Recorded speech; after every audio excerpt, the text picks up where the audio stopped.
Right, we're going to now look at doing some massage around the calf. Now, complicated here in that let's just go through the structure. We've got the two bellies of the gastrocnemius that come up and join above the knee onto the posterior aspects of the condyles for the femur. They come down and join through that calcaneus tendon down onto the calcaneus bone.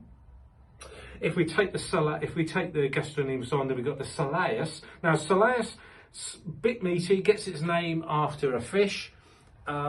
It's the only strong plantarflexor in the lower leg. That's all it does. It doesn't flex a knee at all. It purely works on plantarflexion.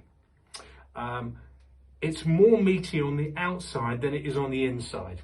So when you look at the calf, you'll see that there's more kind of meat lateral border as there is on the medial. So, and that's because the soleus comes across that soleal line between the tib and fib and swings round, again comes through that tendon and joins onto the calcaneus bone.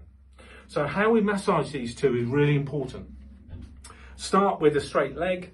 I'm going to use my open hand here just to demonstrate massage on the gastrocnemius. I can come across and use the other arm on the other belly, or if I want to, I can just drop in with my forearm and come through. That works really well.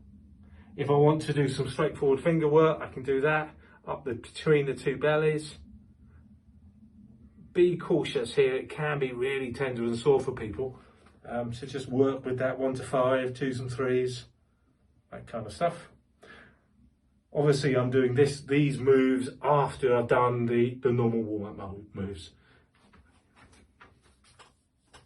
Effleurage, ironing, kneading, ringing.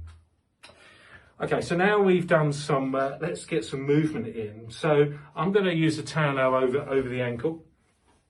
As I push up on the foot into a dorsiflex position, I'm stretching the gastrocnemius. So I can just let the client just relax. So I tend to do 2 or 3 moves so they understand what I'm trying to achieve by moving the foot from plantarflexion to dorsiflexion. So I let that leg relax, and then as I come up the belly of the gastrocnemius, I push on the toes, push into dorsiflexion, and get that nice stretch as I go through the gastrocnemius. Lovely.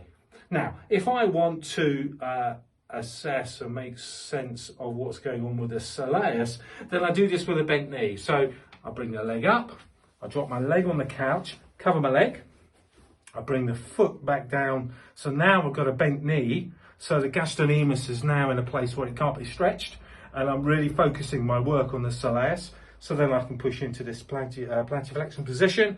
As I bring my hand up, I can push down and work just on soleus.